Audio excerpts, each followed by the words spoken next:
Hi everyone, welcome back to another video on my advice channel, and let's start with today's questions. I am a 26-year-old female who just got married to a 27-year-old male, and I am regretting it. I fell in love with him many years ago when I was young. I am a hard worker and successful. I feel like he doesn't want the same things in life. He wants to do weed very frequently and chasing alcohol. It's a repeated discussion with him. He isn't motivated, never discussing anything productive, and very lazy. He throws it off as relaxation. I have tried to be patient, but I feel like I am his mother more than his partner, and honestly, I am angry. I am angry with his behavior. He doesn't groom himself. He is so irresponsible. He doesn't take care of himself. He has let me down. I come from a string of people in my life who let me down, and he knows the story. He is the one person I thought would take care of me, but he can't even take care of himself, forget me, and maybe an extended family.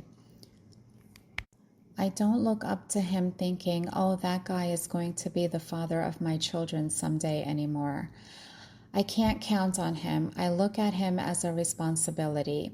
His behavior is irresponsible, and I absolutely hate that. Am I being rational? Yes, you are being rational. I am not sure why you didn't see all these red flags prior to marriage, but it's good that you recognize them now. Better late than never. I strongly urge you to get an annulment if possible, or file for a divorce. His habits will be difficult to break, and you need to move on with your life and find a man who is mature, responsible, and compatible. I want to start this post by saying I love my wife. We've been married for about 3 years and have known each other for 12.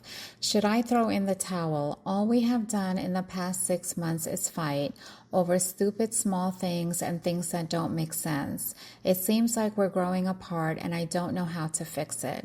Should I try therapy? Is it worth trying to salvage? I love her, but is it enough?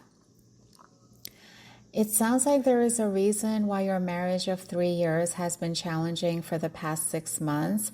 Have there been any changes or events that affected her? Maybe she is struggling with something or going through something that you are unaware of. I would suggest you try marriage counseling before throwing in the towel.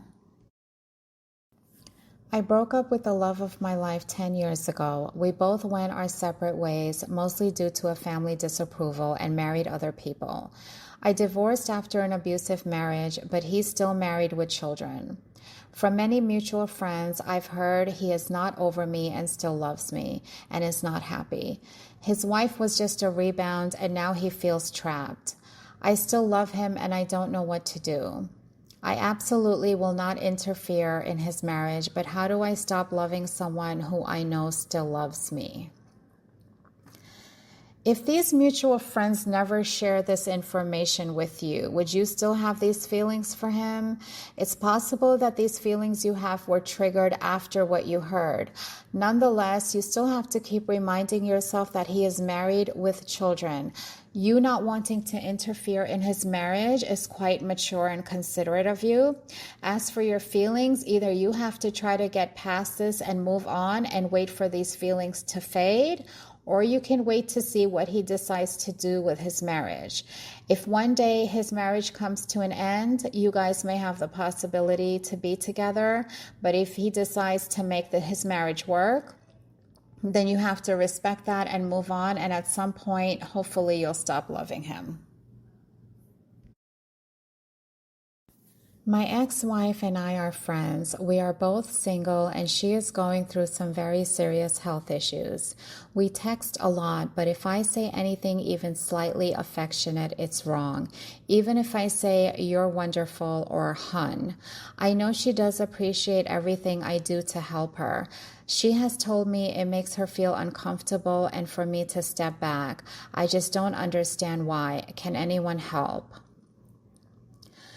It's because you aren't married or in a relationship anymore, and she doesn't seem interested in wanting that. It seems like she appreciates you as a friend and nothing more, and you should respect her boundaries. I just lost my best friend since middle school and I am entirely shattered. We hadn't been speaking much because we were quote unquote busy with work, and that just feels like such a stupid reason now. How do you even begin being okay losing someone like this? He was too young, he had too many things to do and experience in life still. This is so messed up. How do I stop feeling guilty for the days I never checked in, for the plans that never came to be because I was tired or didn't feel like I could get off work? It all seems like such BS excuses now, and I'm so angry I didn't give him more of my time. He deserved all the time in the world, and I'm never going to be able to give him more. I hate myself for this. He was so kind, caring, and generous, and a textbook ride or die that was there whenever you wanted or needed. And I feel like now I took it all for granted. I am so sorry for your loss. Grief is something that is extremely difficult for people to cope with, and it's something almost every human being experiences at some point in their lives. I think many of us feel some level of guilt over not spending enough time with loved ones after they pass away. Unfortunately, when it comes to death, we have to keep in mind that it can happen at any time to anyone. It's important to forgive yourself and remember the good memories you shared with him. It is also important for you to take your time to grieve. And if you learned anything from this, it should be to spend more quality time with your loved ones. Even if you're not physically present, being there for them emotionally makes a huge difference.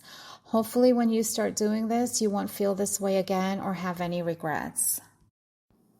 Today, I will not end with a quote, but I would just like to say something. You know, with all the evil and mistreatment I have seen in the world, past and present, I just want to say, let's be better humans. Let's be good to one another despite our race, religion, ethnicity, or culture. Be a good person. Let's treat each other how we want to be treated. And let's be better to our parents, our siblings, our children, spouses, extended family, our friends, neighbors, and strangers. Let's just be better humans. Thank you all for watching. Please take care of yourselves, take care of each other.